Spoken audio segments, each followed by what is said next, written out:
ربنا آتنا فی الدنیا حسنۃ وفی الآخرۃ حسنۃ وقنا عذاب النار رب اشرح لی صدری ویسر لی امری واحلل عقدۃ من لسانی یفقہوا قولی۔ السلام علیکم ورحمۃ اللہ وبرکاتہ۔ آج ہم سورۃ البروج کا ترجمہ اور مختصر سی تفسیر کریں گے۔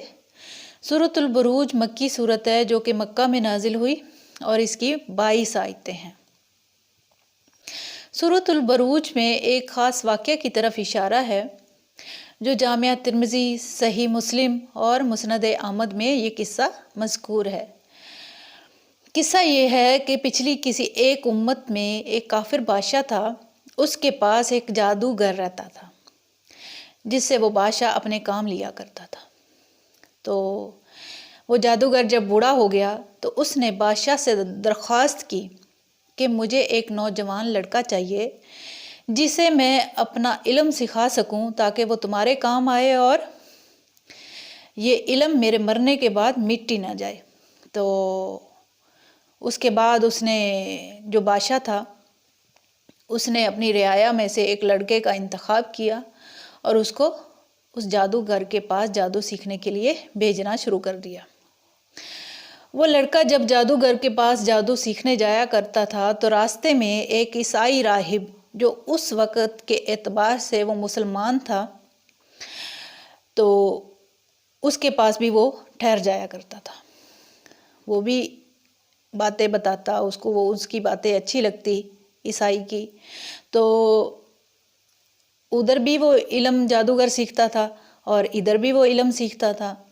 تو ایک دفعہ وہ راستے میں جا رہا تھا کہ ایک جانور نے لوگوں کا راستہ روکا ہوا تھا۔ تو اس لڑکے نے کیا کیا کہ ایک پتھر اٹھایا اور اس نے اللہ تعالیٰ سے دعا کی کہ یا اللہ، اگر جادوگر کا جو علم ہے وہ مردود ہے اور راہب کا دین سچا ہے تو اس پتھر سے یہ جانور مارا جائے۔ جب یہ کہہ کر اس نے پتھر پھینکا، پتھر پھینکتے ہی اس جانور کا کام تمام ہو گیا۔ جب لوگوں نے یہ سب کچھ دیکھا تو لوگوں میں شور ہوا کہ اس لڑکے کو عجیب علم آتا ہے۔ ایک نابینا شخص ان کے پاس آیا، اس لڑکے کے پاس، تو اس نے کہا کہ مجھے بینائی لٹا دیجئے۔ تو اس نے کہا میں کچھ نہیں کرنے والا، کرنے والی ذات اللہ تعالیٰ کی ہے۔ تو تم اگر اللہ تعالیٰ کو ایک مانتے ہو، اللہ تعالیٰ پر ایمان لاتے ہو تو میں تمہارے لیے دعا کروں گا اور یہ تمہاری بینائی ہو سکتا ہے واپس آ جائے۔ تو اس نے پھر اللہ تعالیٰ کو ایک مانا اور اس نے دعا کی تو اس کی بینائی واپس آ گئی۔ تو پھر یہ بات اتنی پھیلنا شروع ہوئی کہ وہ بات بادشاہ تک پہنچ گئی۔ جب بادشاہ کو پتہ چلا تو وہ اتنا غصہ ہوا کہ اس نے کہا کہ میں نے تو اس کو جادو سیکھنے کے لیے بھیجا تھا اور یہ کیا سیکھ چکا ہے۔ تو اس نے اس راہب کو، بادشاہ نے اس راہب کو اور لڑکے کو اور اس اندھے کو بلوا لیا۔ کافی بحث و مباحثہ کے بعد اس راہب کو اور نابینا شخص کو اس بادشاہ نے مروا دیا اور اس کے بعد اس لڑکے کے لیے حکم دیا کہ اس کو پہاڑ پر لے جا کر نیچے گرا دیا جائے۔ جب وہ پہاڑ پر اس کو لے گئے، زلزلہ آیا اور وہ لوگ جو لے کر گئے تھے وہ نیچے گر گئے اور لڑکا جو ہے وہ صحیح سالم واپس آ گیا۔ جب وہ واپس آ گیا تو بادشاہ نے پھر حکم دیا کہ اس کو دریا میں ڈبو دیا جائے، غرق کر دیا جائے۔ جب وہ اس کو دریا میں لے گئے، جو لے گئے تھے وہ غرق ہو گئے اور وہ لڑکا واپس آ گیا۔ تو اس لڑکے نے بادشاہ سے کہا کہ اگر تو مجھے مارنا چاہتا ہے تو میں تمہیں ترکیب بتلاتا ہوں۔ آپ دیکھیں کوئی بھی انسان اپنے مرنے کی ترکیب بتلائے گا کہ میں یہ طریقہ کار ہے میرے مرنے کا، آپ مجھے اس طرح مار سکتے ہیں؟ نہیں نا، کیونکہ اس لڑکے نے کہا کہ میں نے مرنا تو ہے ہی، مجھے موت تو آنی ہے، کیوں نہ ہو کہ میں اللہ کے نام پر مارا جاؤں اور میں وہ کام کر جاؤں جس سے دوسرے لوگ بھی اللہ تعالیٰ پر ایمان لے آئیں۔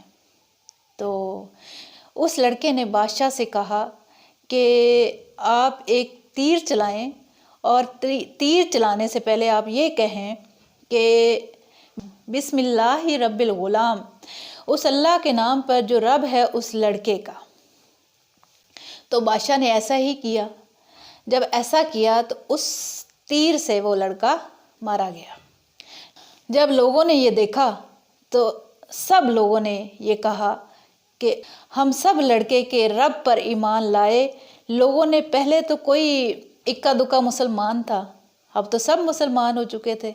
جو ان کے درباری تھے بس وہی رہ گئے تھے، وہ تو ویسے ہی کٹر ہوتے ہیں۔ تو بادشاہ تو اور زیادہ بھڑک اٹھا۔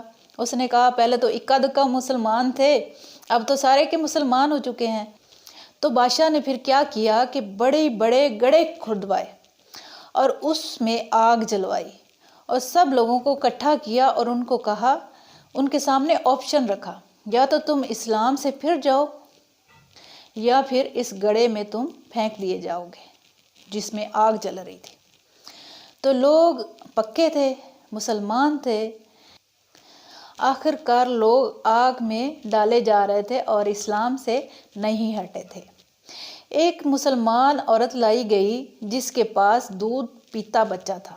شاید بچے کی وجہ سے وہ آگ میں گرنے سے گھبرا گئی، مگر بچے نے خدا کے حکم سے آواز دی، اماں جان صبر کرو تو حق پر ہے۔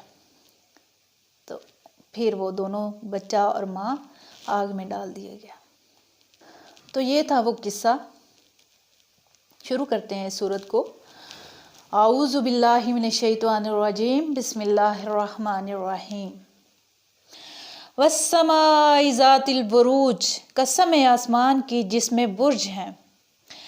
برجوں سے مراد یا تو وہ 12 برج ہیں جن کو آفتاب ایک سال کی مدت میں تمام کرتا ہے، یا آسمانی قلعہ کے وہ حصے ہیں جن میں فرشتے پہرا دیتے ہیں، یا بڑے بڑے ستارے ہیں جو دیکھنے میں آسمان پر معلوم ہوتے ہیں، واللہ عالم۔ والیوم الموعود، اور اس دن کی جس کا وعدہ ہے۔ کس کا وعدہ ہے؟ قیامت کے دن کا۔ وشاہد و مشہود، اور اس دن کی جو حاضر ہوتا ہے اور اس کی کہ جس کے پاس حاضر ہوتے ہیں۔ سب شہروں میں حاضر ہوتا ہے جمعے کا دن، اور سب ایک جگہ حاضر ہوتے ہیں عرفہ کے دن حج کے لیے۔ اور بھی اس کی بہت ساری تفسیر میں اقوال ہیں، جیسے کہ قیامت کا دن ہے اور حاضر یعنی اللہ کے پاس حاضر ہونا ہے۔ قتل اصحاب الاخدود، مارے گئے کھائیاں کھودنے والے۔ اب دیکھو وہی جو قصہ میں نے بیان کیا ہے، تو اصل میں وہ نہیں مارے گئے جو اسلام کی وجہ سے انہوں نے آگ میں لوگوں کو ڈالا، کہ انہوں نے اسلام قبول کیا اور اس کی وجہ سے ان لوگوں کو گڑھے کھدوا کر ان کو آگ میں پھینکا گیا۔ اصل میں وہ لوگ نہیں مارے گئے، مارے تو یہ لوگ گئے ہیں جنہوں نے کھائیاں یعنی گڑھے کھدوائے۔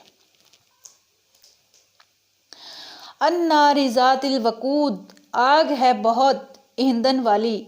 اذ ہم علیہا قعود، جب وہ اس پر بیٹھے۔ وہم علی ما یفعلون بالمؤمنین شہود، وہ جو کچھ کرتے ہیں مسلمانوں کے ساتھ اپنی آنکھوں سے دیکھتے۔ یعنی بادشاہ اور اس کے وزیر مشیر خندقوں کے آس پاس بیٹھے ہوئے نہایت ہی سنگ دلی سے مسلمانوں کے جلنے کا تماشا دیکھ رہے تھے۔ بدبختوں کو ذرا بھی رحم نہ آتا تھا۔ وما نقموا منہم الا ان یؤمنوا باللہ العزیز الحمید، ان سے بدلہ نہ لیتے تھے مگر اس بات کا کہ وہ یقین لائے اللہ پر جو زبردست ہے تعریفوں والا۔ الذی لہ ملک السماوات والارض، جس کا راج ہے آسمانوں میں اور زمین میں۔ واللہ علی کل شیء قدیر، اللہ کے سامنے ہے ہر چیز۔ یعنی ان مسلمانوں کا قصور اس کے سوا کچھ نہ تھا کہ وہ کفر کی ظلمت سے نکل کر ایک زبردست اور ہر طرح کی تعریف کے لائق خدا پر ایمان لائے۔ یعنی ان کا یہی جرم تھا کہ وہ خدا پر ایمان لائے۔ انہوں نے ویسے تو کسی کے ساتھ زیادتی نہیں کی تھی، کسی طرح کی زیادتی نہیں کی تھی، ان کا جرم یہی تھا کہ وہ خدا پر ایمان لائے۔ اس کی پاداش میں انہوں نے اس گڑھے کھدوا کر آگ جلوا کر اس میں ڈالا، یعنی جس کی بادشاہت سے زمین آسمان کا کوئی گوشہ باہر نہیں، اور ہر چیز کے ذرہ ذرہ احوال سے باخبر ہے۔ جب ایسے خدا کے بندوں کو اس جرم پر سزا دی جائے کہ وہ اللہ کو مانتے ہیں، آگ میں جلایا جائے، تو کیا یہ گمان ہو سکتا ہے کہ ایسا ظلم و ستم یوں ہی خالی چلا جائے گا اور وہ خداوند قہار ظالموں کو سخت سزا نہ دے گا؟ یہ ممکن نہیں ہے۔ واللہ علی کل شیء شہید، اور اللہ کے سامنے ہر چیز ہے۔ ان الذین فتنوا المؤمنین والمؤمنات، تحقیق جو دین سے بچلائے ایمان والے مردوں کو اور عورتوں کو، ثم پھر لم یتوبوا توبہ نہ کی، فلہم تو ان کے لیے عذاب جہنم عذاب ہے دوزخ کا، ولہم عذاب الحریق اور ان کے لیے عذاب ہے آگ لگنے کا۔ یعنی جنہوں نے اتنے بڑے ظلم کیے پھر اس کے بعد توبہ نہ کی تو ان کے لیے عذاب ہے دوزخ کا، اور عذاب ایسا کہ جس میں بے شمار قسم کی تکلیفیں ہوں گی، اور بڑی تکلیف آگ لگنے کی ہوگی جس میں دوزخی کا تن من سب گرفتار ہوگا۔ ان الذین بے شک جو لوگ آمنو ایمان لائے، وعملوا الصالحات اور نیک عمل کیے، لہم ان کے لیے جنات تجری من تحتها الانہار ان کے لیے باغ ہیں جن کے نیچے بہتی ہیں نہریں، ذالک الفوز الکبیر یہ ہے بڑی مراد ملنے والی یعنی کامیابی۔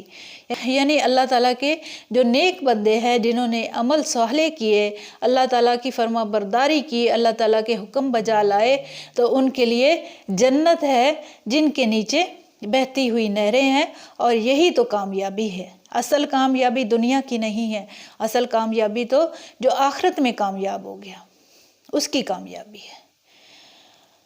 ان بطش ربک لشدید بے شک تیرے رب کی پکڑ سخت ہے، یعنی وہ ظالموں کے حوالے سے بہت سخت ہے، یعنی اسی لیے ظالموں اور مجرموں کو پکڑ کر سخت ترین سزا دیتا ہے۔ انہ ہوا یبدئ و یعید بے شک وہی کرتا ہے پہلی مرتبہ اور دوسری مرتبہ، یعنی پہلی مرتبہ دنیا کا عذاب اور دوسری مرتبہ آخرت کا عذاب۔ یا اس سے مراد یہ بھی ہو سکتا ہے کہ جو پہلی مرتبہ پیدا کر سکتا ہے کہ وہ مرنے کے بعد تمہیں دوبارہ نہیں پیدا کر سکتا۔